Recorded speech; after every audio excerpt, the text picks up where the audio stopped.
Deixa eu baixar um pouquinho aqui. Ontem nós falamos sobre os Salmos 42, o quanto as corças anseiam pela água, assim o salmista fazia uma comparação com o nosso amor por Cristo. Bom dia! E então ontem nós falávamos sobre os Salmos 42.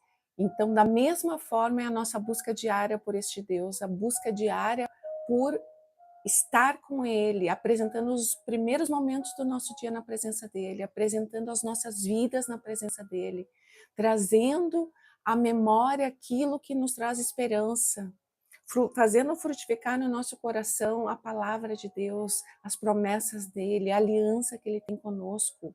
Então, é dentro deste conteúdo, dentro da palavra bíblica, que nós estamos todos os dias aqui, levantando um altar para o nosso Deus, nos primeiros instantes do nosso dia. Ele é o alfa, ele é o ômega, ele é o início, ele é o fim.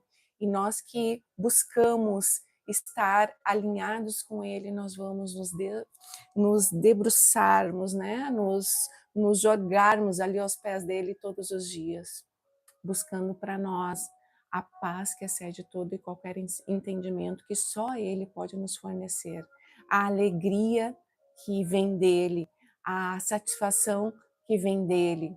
Eu tive muitos anos de depressão e o principal sintoma da depressão, além da tristeza, é aquele vazio interior, aquele vazio que nada preenche.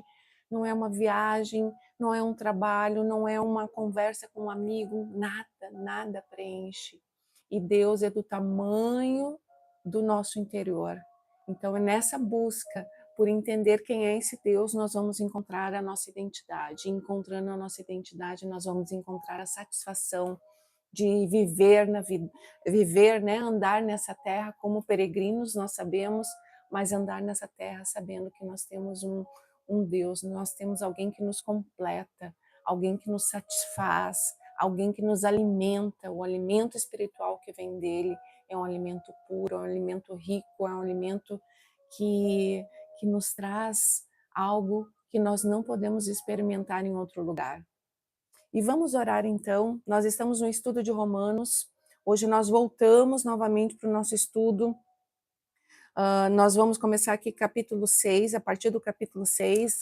O capítulo anterior ali, Paulo continuava ali falando sobre Adão e Cristo, falando sobre fé, falando sobre a lei, falando sobre a incircuncidão ou a não incircuncidão.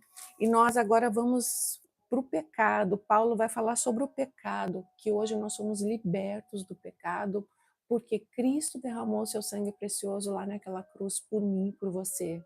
Então ele fez uma nova aliança e essa aliança derrama sobre nós da sua graça, o favor imerecido. Hoje, quando nós declaramos que Jesus é nosso único e suficiente Salvador, nós recebemos dele o Santo Espírito e esse Espírito testifica com o nosso espírito e nos acalma, nos conduz a entendermos que nós temos uma aliança com este Deus, que nós temos uma soberania agora sobre as nossas vidas, que nós somos libertos do pecado, nós somos libertos das correntes que o pecado nos faz ter, né? A prisão em que o pecado nos faz ter. Agora nós temos uma eternidade, uma aliança de eternidade, nós somos imortais na presença deste Deus. Vamos orar então? Senhor, nós te agradecemos, meu Senhor, pela tua palavra, pela oportunidade de estar lendo a tua palavra, de estar aprendendo da tua palavra, Senhor. Nós te agradecemos pela tua presença, pelo teu poder, pela tua soberania, pelo teu sacrifício, Jesus. E te pedimos, nos ensina mais um pouco nesse dia. Faz com que nós possamos ter os nossos corações abertos, as nossas mentes abertas, ó Deus. E os nossos olhos agora passam a ser olhos espirituais, olhos que vêm além do que os olhos humanos veem, Senhor, porque tu estás conosco. E eu te louvo por isso, meu Deus. Em nome de Jesus, te entrego esse tempo nas tuas mãos. Amém e amém. Então vamos lá. Capítulo 6 de Romanos fala o seguinte: pois bem, devemos continuar pecando para que Deus mostre cada vez mais sua graça? Claro que não. Uma vez que morremos para o pecado, como podemos continuar vivendo nele? Ou acaso se esqueceram de que, quando fomos unidos a Cristo no batismo, nos unimos a Ele em sua morte? Pois pelo batismo morremos e fomos sepultados com Cristo. E assim como Ele foi ressuscitado dos mortos pelo poder glorioso do Pai, agora nós também podemos viver uma nova vida. Alguns devocionais atrás eu falava justamente sobre essa passagem aqui, que é uma passagem onde nos conduz a entender que o batismo, nós aceitamos Jesus, nós aprendemos sobre Jesus, nós entendemos os princípios dele, trazemos à consciência aquilo que nós fazíamos e que agora, com Cristo, nós não queremos mais fazer, nós lutamos para não fazer. Então, nós agora vamos ao batismo. O batismo não é só um ato público que significa, André agora ama Cristo, está com Cristo e vai seguir os princípios de Cristo. Sim, o batismo é também um ato público, mas além disso, é um ato espiritual, porque o batismo, quando nós vamos às águas, nós mergulhamos as águas ali, ministrados por um pastor, ministrados por uma pessoa que entendida no assunto, né? Uma pessoa que está ali, que foi levantada justamente para isso. Nós vamos às águas. Então, agora, quando eu levanto das águas, levanta a nova Andréia. A velha Andréia ficou, né? Tudo aquilo que ficou para trás antes de eu conhecer a Cristo verdadeiramente. Agora eu sou uma nova criatura em Cristo Jesus. E essa nova criatura e esse ato espiritual faz com que o mesmo sacrifício que Cristo teve lá naquela cruz, que morreu naquela cruz e depois ressuscitou ao terceiro dia, nós estamos agora unidos com Ele no mesmo propósito. É como se nós estivéssemos fazendo o mesmo ato, só que nós não morremos na cruz, né? Não sofremos aquela dor, aquela vergonha daquela cruz. A longanimidade, a bondade de Deus, ela vem até nesses pequenos atos que nos fazem entender que agora nós estamos ligados com Cristo, mas através das águas, né? Através da aceitação de Cristo, através de entender quem Ele é. Agora nós temos então o selo, o Espírito de Deus vem fazer morada em nós. Então aquele vazio interior, né? Agora ele é preenchido pelo nosso Deus. O templo agora somos nós somos o templo do Espírito. Antes os judeus, eles, como nós lemos ontem no Salmos 42, né? O salmista ansiava por estar novamente ali no templo, novamente na presença do Senhor. Agora nós temos a presença do Senhor em nós. O templo somos nós. Então, o que nós estamos fazendo conosco, com o nosso templo do Espírito, com o nosso corpo, com a nossa mente, com a nossa boca, com os nossos olhos? O que nós estamos fazendo conosco? Porque agora nós somos o templo do Espírito. E aí Paulo continua aqui, versículo 5. Uma vez que nossa união com Ele se assemelhou à sua morte, assim também nossa ressurreição será semelhante à dele. Sabemos que nossa velha natureza humana foi crucificada com Cristo, para que o pecado não tivesse mais poder sobre nossa vida e dele deixássemos de ser escravos. Agora, com Cristo, ali a palavra de Deus nos fala que todos os dias nós pecamos, nós não conseguimos fugir disso. Mas com Cristo, é Ele que nos ajuda, é o Espírito de Deus que nos ajuda a termos a consciência desse pecado e a lutarmos para que nós sejamos alinhados dentro dos princípios dele. Então, pensando nisso e sabendo disso, nós vamos pecar cada vez menos. E aqui Paulo está dizendo que, versículo 7, pois quando morremos com Cristo, fomos libertos do poder do pecado. Então, uma vez que morremos com Cristo, cremos que também com Ele viveremos. Temos certeza disso, pois Cristo foi ressuscitado dos mortos e não mais morrerá. A morte já não tem nenhum poder sobre ele. Quando ele morreu, foi de uma vez por todas, para quebrar o poder do pecado. Mas agora que ele vive é para a glória de Deus. Agora nós vivemos para a glória de Deus. E tudo que nós vamos fazer nas nossas vidas tem que refletir a glória deste Deus. Nós temos que refletir a face desse Deus. Nós temos que exalar do perfume deste Deus. Da mesma forma, considerem-se mortos para o poder do pecado e vivos para Deus em Cristo Jesus. Versículo 12.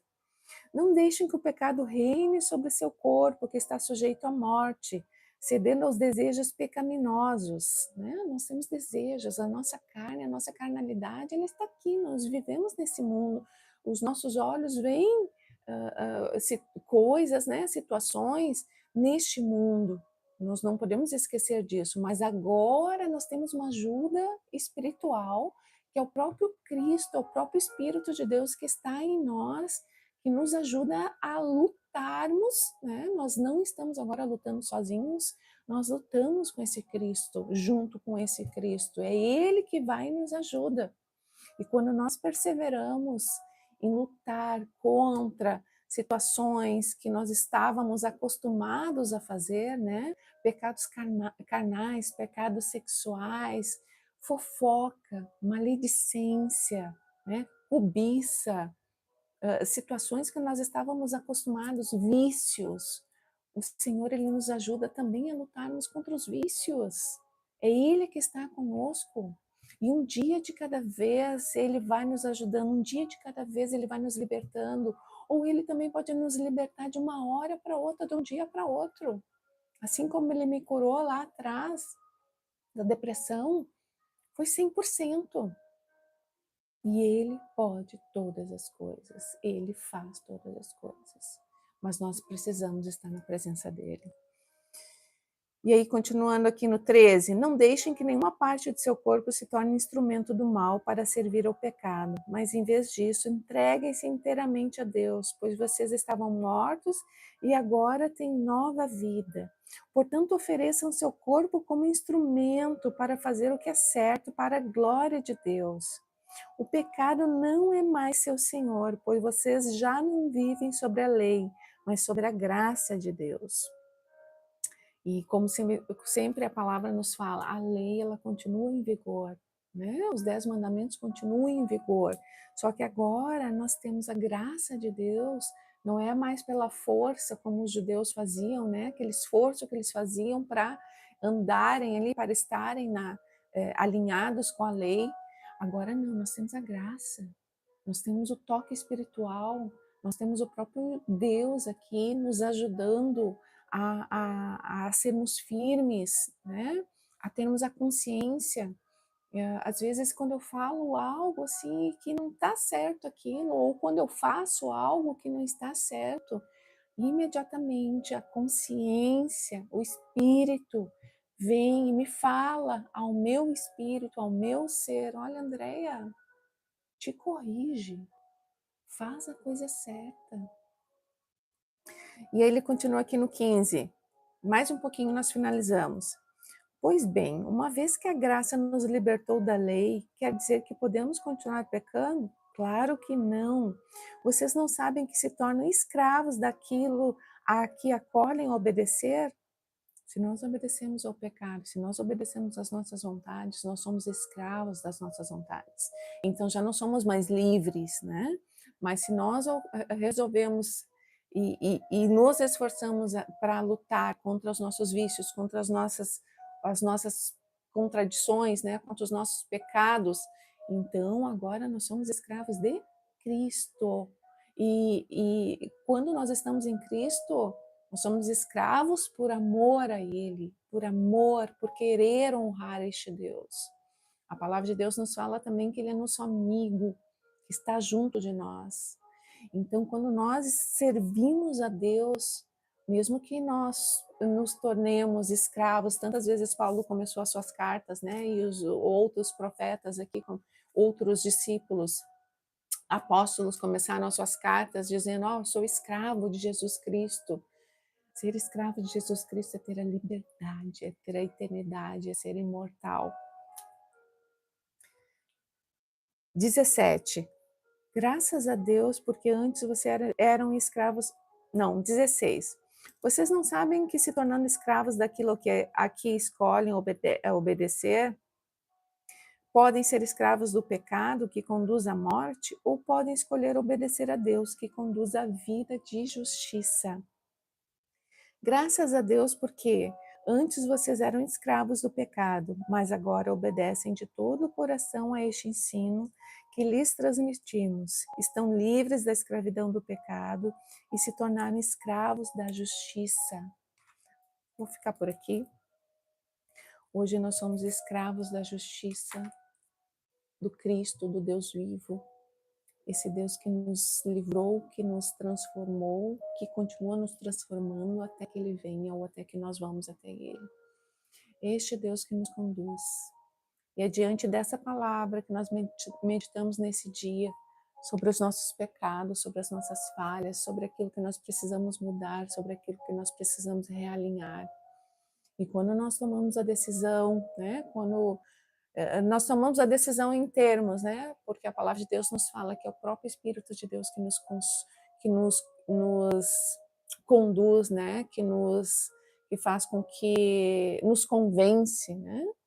Então, quando esse Espírito nos convence do pecado e nos ajuda, Ele próprio nos ajuda a sermos livres, livres, completamente livres nele. E eu vou orar então para finalizarmos. Senhor, eu te louvo pela tua palavra, Senhor, eu te louvo pela tua presença, eu te louvo pelo teu grande amor, Senhor. Eu te louvo, Senhor, porque hoje não estamos sozinhos na luta contra o pecado, Senhor. Hoje nós temos um Consolador, o Espírito Santo, nós temos Jesus intercedendo por nós aí, sentado ao teu lado, Deus Pai. E nós te louvamos por isso, nós te engrandecemos. Que nesse dia, Senhor, o nosso andar, o nosso caminhar, o nosso falar, o nosso pensar possa ser para te honrar, possa ser para te glorificar. E então nós experimentaremos a boa, agradável e perfeita vontade que vem de ti. Louvado seja o teu nome, Senhor. Te entregamos esse dia, em nome de Jesus. Amém. Queridos, até amanhã, se Deus quiser. Fiquem com Deus.